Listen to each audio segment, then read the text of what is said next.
too full. We're not talking about our bellies as we eat yet another guy's burger, as we gnaw on some pizza and grab another ice cream cone. We're talking about cruise ships.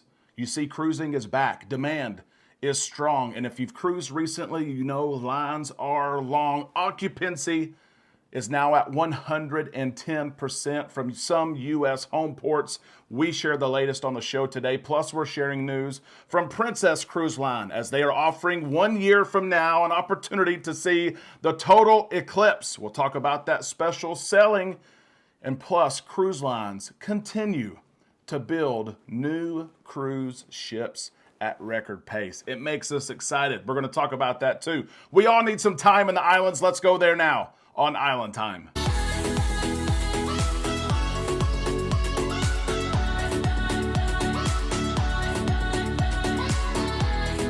A big happy Wednesday to all you islanders. We are halfway through the week and we are on Island Time. Thank you so much for stopping by the show today. I am Derek. It's time we drop our anchors.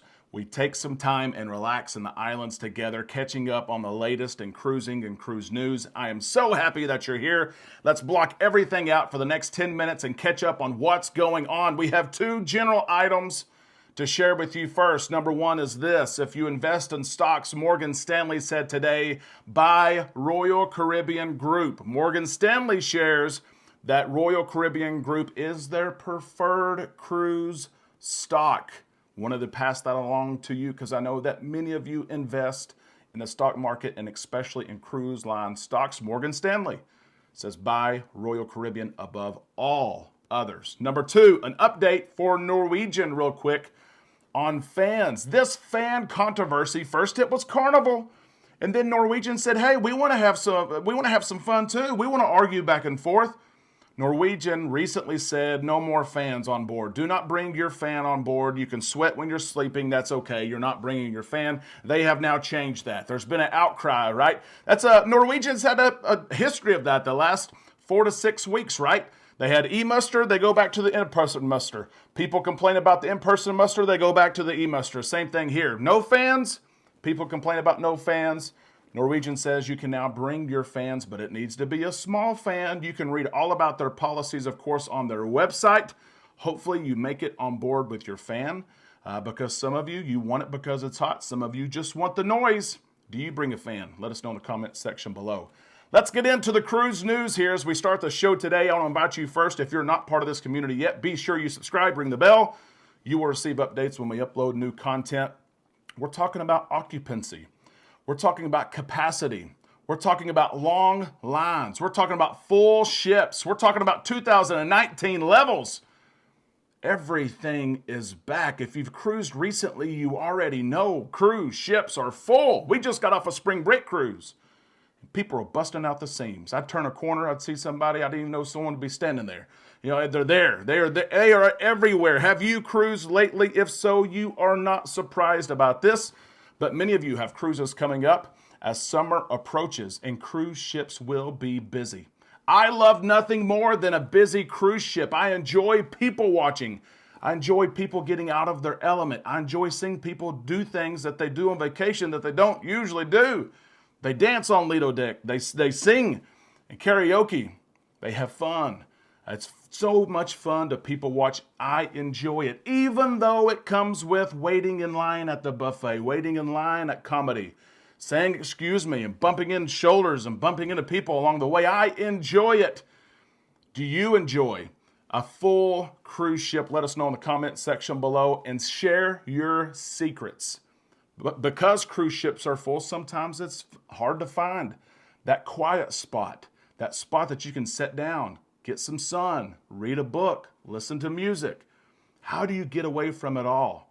How do you make sure that you get a space where it is quiet, where you have some me time or we time? Let us know that in the comment section below as well. What U.S. home port is busiest? What U.S. home port is seeing more people on cruise ships than anywhere else? Look no further than Port Canaveral. Port Canaveral is sharing that they are seeing among all their cruise ships leaving from there 110% occupancy. That means those cabins with 3 and 4 People in a stateroom are indeed selling with 3 and 4 people in a stateroom. John Murray, CEO of Port Canaveral, said this: cruising is back. We're very strong. We ran our budget at 100% occupancy. They were hoping for 100% occupancy for 2023, but as a fleet average, Port Canaveral, it's 110%.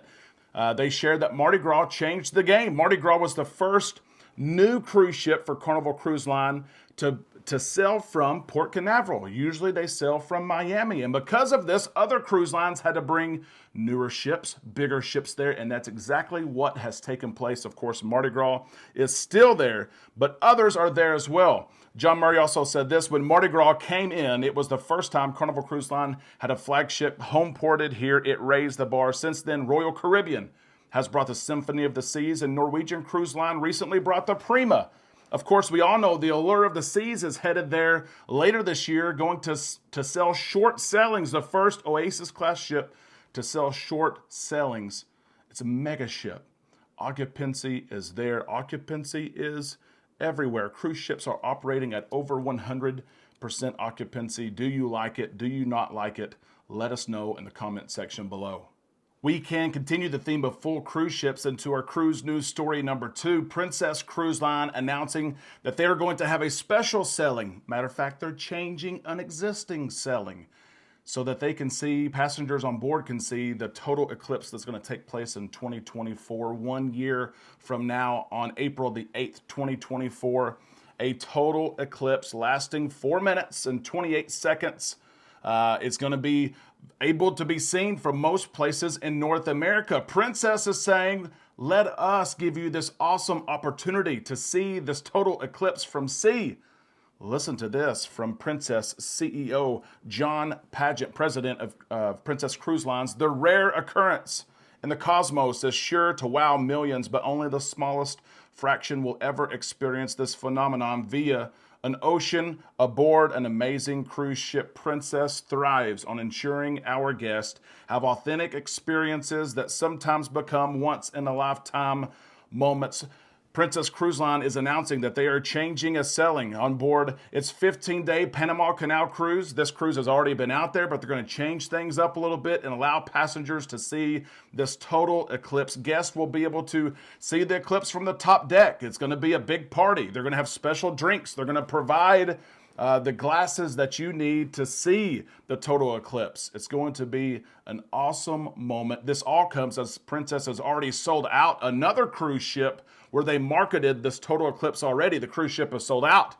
Now Princess says we're going to change this itinerary on board the Emerald Princess so that guests can see the total eclipse there. What an awesome opportunity and experience to see this awesome moment at sea. Is this something that you'd like to do? Let us know in the comment section below. Finally today, new cruise ships. Cruise lines continue to build new cruise ships throughout 2025, 2026, 2027. Royal Caribbean Group is number one. Almost $10 billion have been set aside for new cruise ships for Royal Caribbean Group.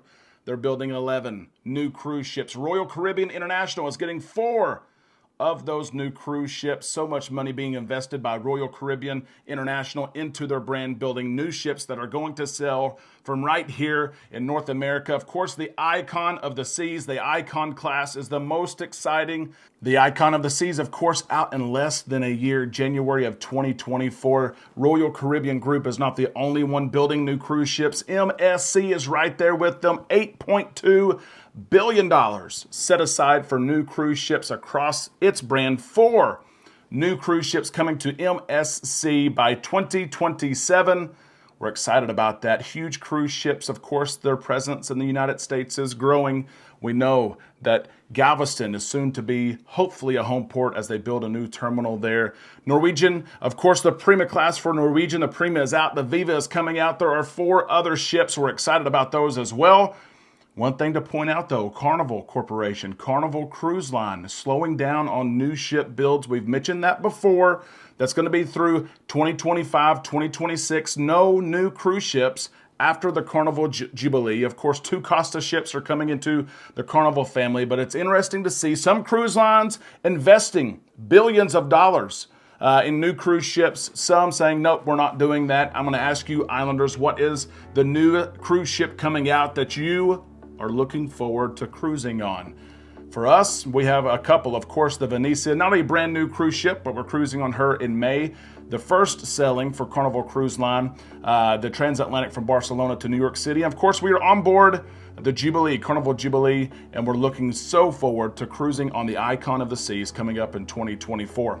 Islanders, we hope you enjoyed the show today. If so, give us a thumbs up. Of course, we can't wait to see what you have to say, your reactions in the comment section below. We will see you on our Facebook page, and of course, right here tomorrow on Island Time.